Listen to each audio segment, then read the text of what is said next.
You know, when I was in my late teens, I asked Allah a question.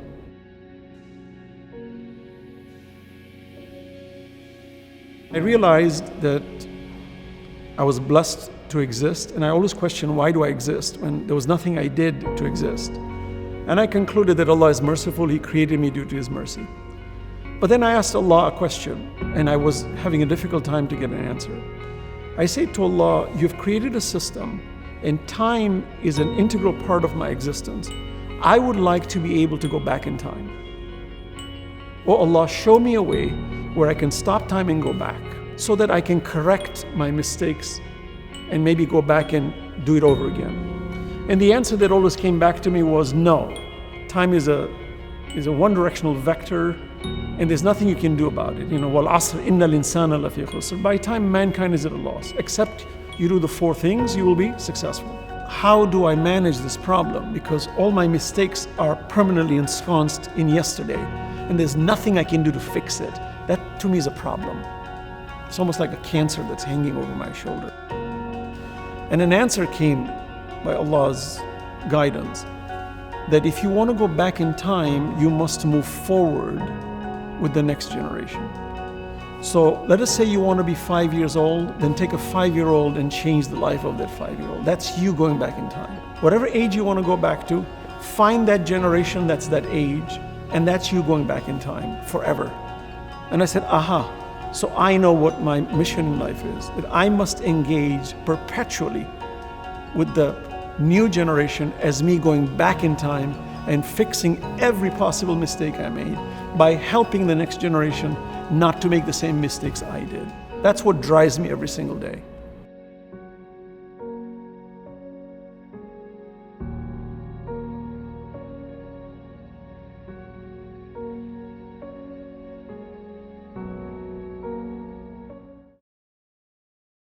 I realized early on that education is important, but I felt that there was what we call poverty. And I believe that there are two types of poverty. There's spiritual poverty, and then there is what we call monetary poverty. And I think the spiritual poverty is more dangerous. And I think the way we eradicate poverty is through education and knowledge. And WISE is an acronym for World Instruction for Scholastic Excellence. And it was launched as an after-school program first, which became very successful, which then led us to start a homeschooling program, which also became very successful, which then led us to become the academy that we are today. The Quran has all the features built in on how education should be imparted. So to give you an example, if you look at Bloom's taxonomy, which is the common standard and model that's used in academic institutions and training children, you look at the pyramid of Bloom's taxonomy, it's all about memorization, and it's very brain-centric, it's very mind-centric. And the peak of it is the ability to be creative, but it's once again mind-centric and brain-centric. If you study the Quran, you'll find that the taxonomy is built on heart-centric and not brain-centric. And when the Quran uses the word qalb, which has shaghaf, which has sadr, these are all aspects of the heart, the Quran is describing methods of training a child from young age to old age on how to expand their sadr. You know, Musa alayhi salam is asking Allah to expand his sadr. Rabbi shrah li sadri wa yassir li amri. So Musa is a prophet who's now going to meet Fir'aun, and he's been given a very difficult task to stop Fir'aun from his misdeeds, right? And to free the people of Bani Israel. Musa alayhi salam is asking Allah to expand his sadr. Sadr is a state of a heart. And I think that structure that Musa alayhi salam is asking Allah to help is something that we need to build within our curriculum, to teach our children what are the methodologies of expanding and contracting the sadr in a child, so that they're able to meet the difficulties and the trials of the world. I realize the most important thing to do is to watch a kid get closer to Allah while we get closer to Allah. And when I realized that on myself, and I realized how powerful we are, that Allah has given us, وَلَقَدْ كَرَمْنَا بَنِي آدَمَ, how much God has honored us, that when you tune in to that potential of Allah, when I've done that in my own life, I realized how much my life changed. I said I'm going to spend the rest of my life guiding as many adults, youth, parents to their true potential that Allah set them for. I co-founded Wise Academy with Haj Hassan and Rajabali, and we started as a after-school program. We actually started as a youth program back in 2007, and we brought kids every Saturday to recite Quran, to play basketball. And then it was a parent's suggestion that said you should start a school. And that was back in 2012. And just from that suggestion, we said, let's do that. There was such a huge need within our community and other communities for kids to go to a safe haven, not so much just to read, to learn how to read, to learn how to do math and science, but to bring faith in the equation. Because you could learn science, math, and reading anywhere, in any school. But what's the difference is there's a faith component to us where God is in the center of everything.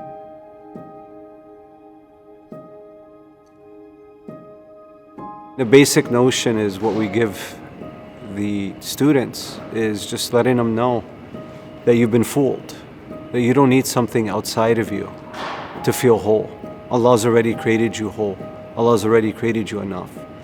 Most people think they need a relationship to feel love. They need money to feel abundant. They need a job or a career to feel empowered.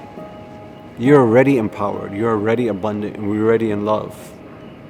And when you know yourself, as Imam Ali says, then you know Allah. In these students, we really teach that you don't need something outside of them to feel this, you're already it. So we spend a lot of time on self-empowerment, to teaching them how to find that. Deep breath through your nose. Let it out. Ready to do the Wim Hof? Let's go. Okay.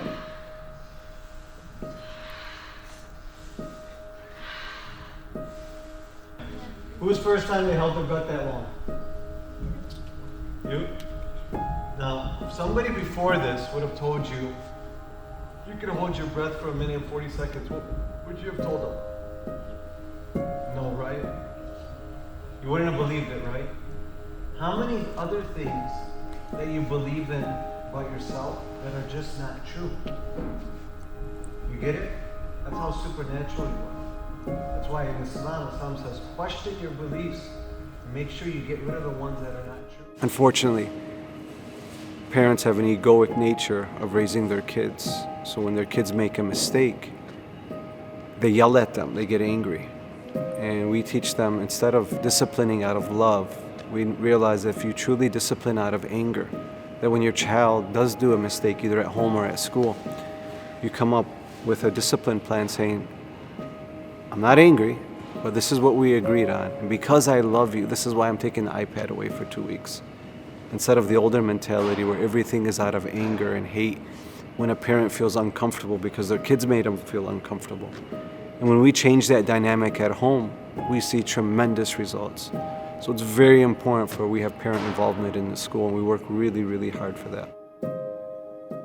When we teach kids to love themselves, they're not going to try to find that love from anybody else. It's all going to be like intrinsic. It's all, they feel like they have that self-worth. They're not going to go outside looking for it. Girls are going to love themselves. They're not going to go chasing after the boys, and vice versa. We take introverted kids and they become extroverts. Learning to love themselves really makes them extroverted. They builds their self-confidence and their self-esteem. We have kids who you would never think would make a morning announcement are now making morning announcements, are holding the microphone on the stage, are emceeing our programs. You wouldn't see that anywhere else. My educational philosophy is centered around continuous learning and continuous improvement. So for me, when you think about continuous learning, a lot of people will, think that, I'm focusing on the student and students continuously learning. But when we talk about continuous learning, I'm talking about continuous learning at every level in the building, whether it's the students, the teachers, myself, the administrators, Haj Hassanin, everybody. We're all continuously improving. We're all continuously learning. And that's really why I'm here in this field. I love to learn. I love to grow. I love to learn new things. And that's kind of why I'm here, and I kind of want to pass that on to the next generation. the faith component, obviously, where Islam is the figure, where we really, with Hajj Hassanan's leadership, is just teaching kids what Islam is all about and how to practice and to be a Muslim and how to be empowered by our faith. And it's the most powerful thing that they can rely on is Allah. And Allah says, call on me and I'll answer you. And we show kids what qualifies you as a caller. How do you call on Allah? And when they start seeing weird things happening in their lives, that's when they realize that experience, it works. When you become so present, so in tune with Allah. We work so much with the staff, with the parents, and with the students, and how to achieve those results. We had a student, she came to me and she said, Brother Hussein, I want to be a pilot, but my mom will never let me. So I said, did you ask Allah? She said, no. I said, okay, here's this dua you're going to recite. Recite it for a couple days, and don't move until your body's convinced that you're flying a plane. Just like, you know, your body's convinced in a dream that you could be flying a plane and the body doesn't know the difference, or you wake up from a nightmare and you're scared, the body doesn't know the difference. I said, I want you to do that in a state of dhikr. And then email the instructors at universities that have aviation programs, tell them your problem and see what happens. A few days go by, Brother Hussein, I got a email response, and the instructor said to come and to bring my mom, because I explained to him my problem. She brought her mom, and she said, Ma, come on, I want you to meet the school, and I want you to see the aviation program, and just come. So the leader was there of the university, of the pilot program, and he had his plane ready. So she took her mom into the plane, and they flew the plane. And she was actually flying the plane within a week, and her mom is in the back reciting dua. And that's all about possibility. In what? In Allah. You know, just like when people go to the Haram of Imam Hussein alayhi salam, and weird things happen when they connect to Allah. Well, we try to do the same thing here, with a spiritual level, that everything that you're going through, you first ask Allah and rely on Allah. Because everything is a manifestation of Allah. When people ask me, why do you think your religion is right? Besides the logic, the rationality, the structure, the incredible, fantastic structure of Islam, people ask me, well, how do you know your religion is still right? You could be very rational about things. And I always believe that religion is dependent on good role modelship. And if you look at the structure of Islam, Allah emphasizes the Holy Prophet as the best role model for humanity. لَقَدْ كَانَ لَكُمْ فِي رَسُولِ اللَّهِ أُسْوَةٌ حَسَنَةٌ. He is your best role model. And role modeling is crucial because we're all impacted by who we look up to and who we revere as people for us to follow. And I believe that an institution that is promoting Islamic education should emphasize the role modelship of the Prophet and his Ahlul Bayt, because that to me is the ultimate solution to raising children properly. So we may talk about philosophy, we may talk about the acquisition of knowledge, but every child wants an example. Give me an example of what you're trying to promote. And what better example can we give than the Holy Prophet and his Ahlul Bayt? When it comes to erudition, when it comes to patience, when it comes to long-term vision, when it comes to sagacity, when it comes to indomitability, which is an individual who is, profoundly strong and not for sale. When Allah says, رِجَالٌ لَا تُلْهِهِمْ تِجَارَةٌ وَلَا بَيْعٌ عَنْ ذِكْرِ اللَّهِ, men who are agents of God, who are not for sale for anything but for the dhikr of Allah. Well, give me an example of that.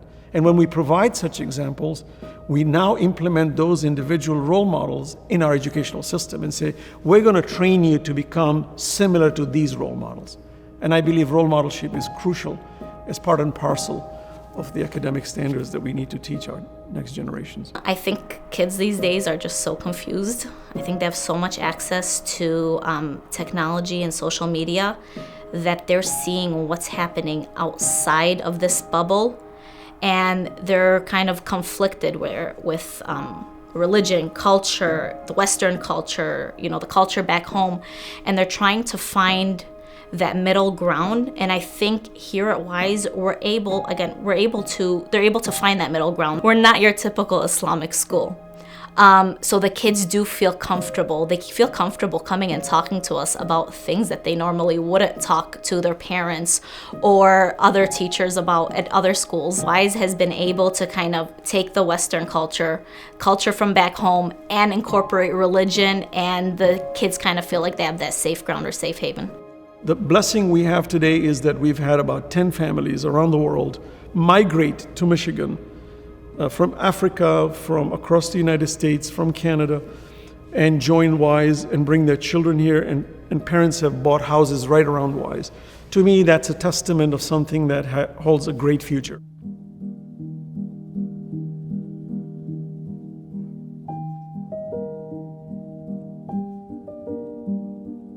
We moved to the United States with my parents when I was 18 years old. My parents migrated from Mombasa to Denver, and we lived there for I think around 20 years, and mostly was for educational purposes. So when we moved, Denver's a small town, so not many people, but alhamdulillah, like it's very diverse. So you have Iranians, you have Afghanis, you have reverts, and went to college there, graduated, and then met my husband, who's from Iraq, and then we were building a life, and we had 2 kids there as well. I came to this country as a refugee from Iraq, and they picked for me Colorado.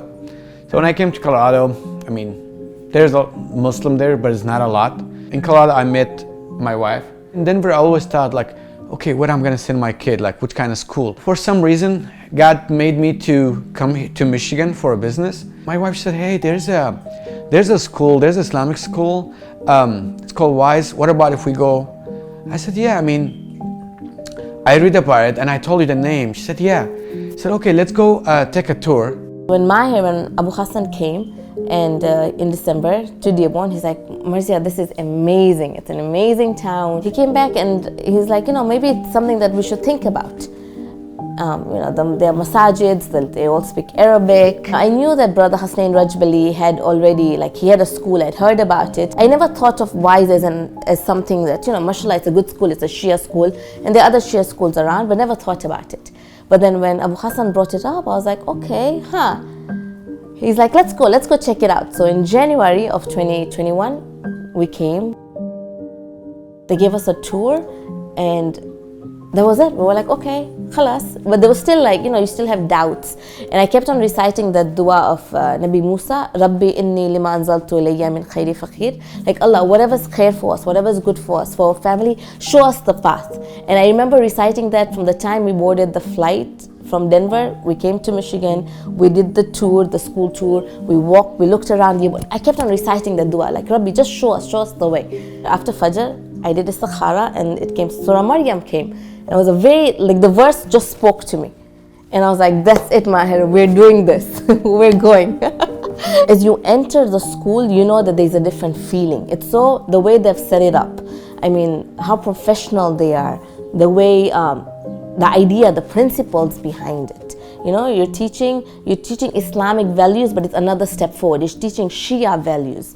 Shia values are being instilled within the teachings, being godly. This concept of being godly is so foreign these days, but imagine creating that within the child from such a young age. They understand that Allah is present. I don't know how, it's so important to have that in a child, to know that God is present everywhere. So, because it's that foundation.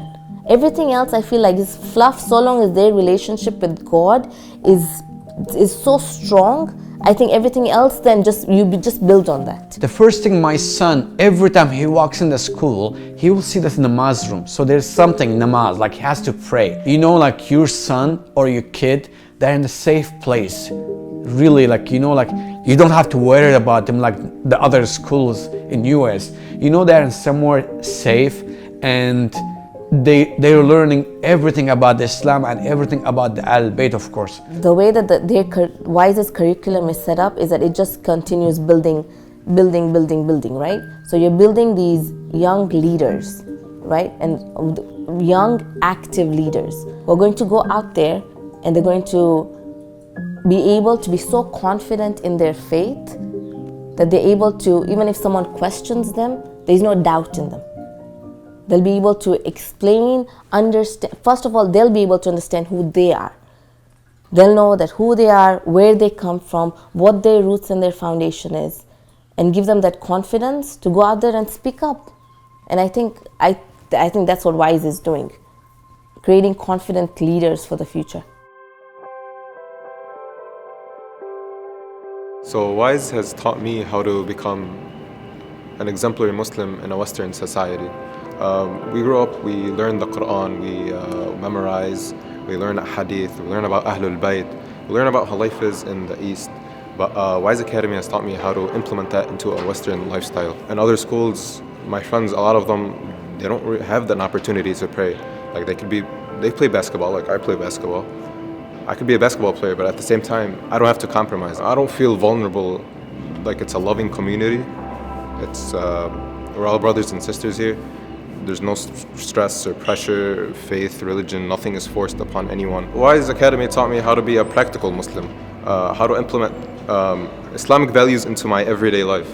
So I'm walking, I see a piece of trash, I pick it up, I keep moving. I don't expect reward or any compensation. I don't expect anything. WISE taught me to dream big and not to compensate for my religion, for my goals. WISE had an amazing impact on my life, all aspects of my life. I'm so proud to have an alumni daughter who graduated from WISE maybe 2017, and she's planning to have a very bright future. I see it now in front of my eyes. I still have a son in WISE studying in 9th grade, high school students, who I'm so proud of, doing great. Both of them have high expectation for life and dreaming right. I always think about a verse in Quran, وَمَنْ يُؤْتَ الْحِكْمَةَ قَدْ أُوتِيَ خَيْرًا كَثِيرًا. Wise means hikmah, hikmah means wisdom, and they are wise. What makes WISE special? For me, it is the small classroom sizes. I feel like I form a special bond with the students. And my favorite time of the day has to be prayer. The prayer and discussion that we have with Hajj Hassanan, for me, makes the school worthwhile. My philosophy when it comes to teaching, I believe that students should lead their own learning.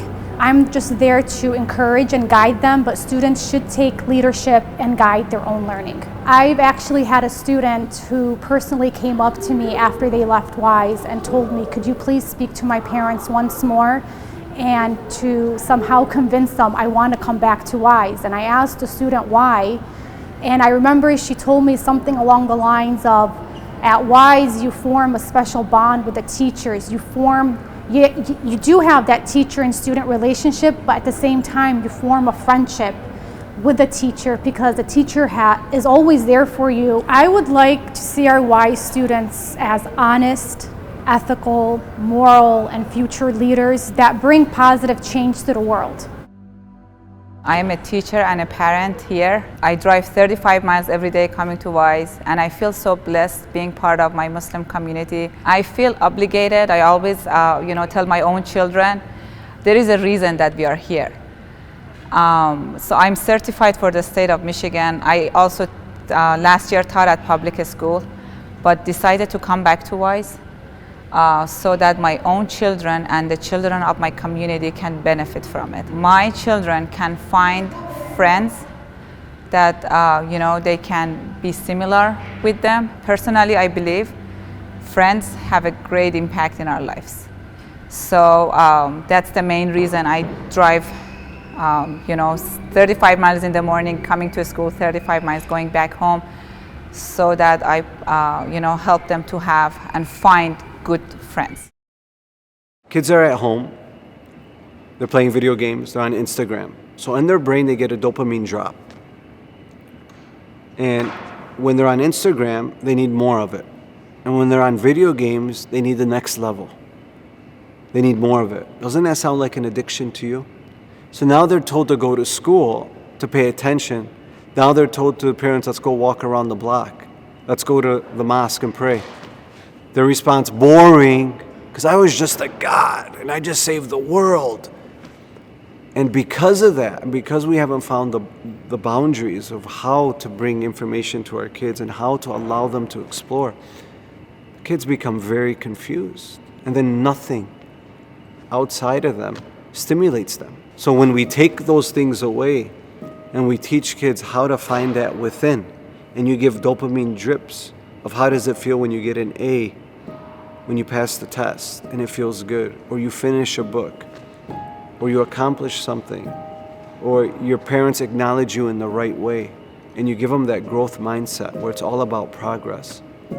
It empowers them that they didn't need something outside of them to feel this way. They truly did it within. Let's look at the problems that are very prevalent today and that is on the rise statistically.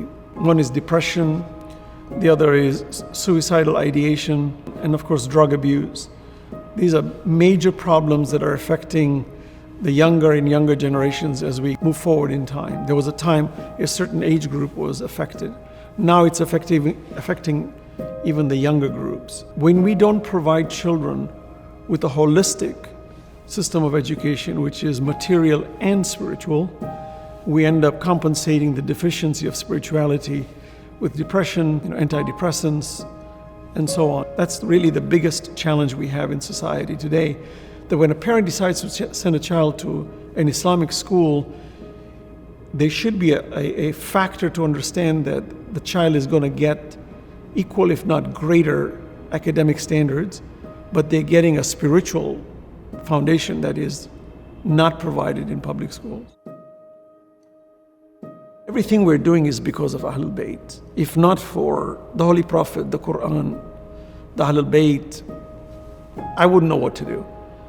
In light of 9/11, when Islam is now so attacked and the Islamophobia is so prevalent, generally Muslims would be scared and would be running in the opposite direction, considering how much negative media is meted out against Islam and Muslims.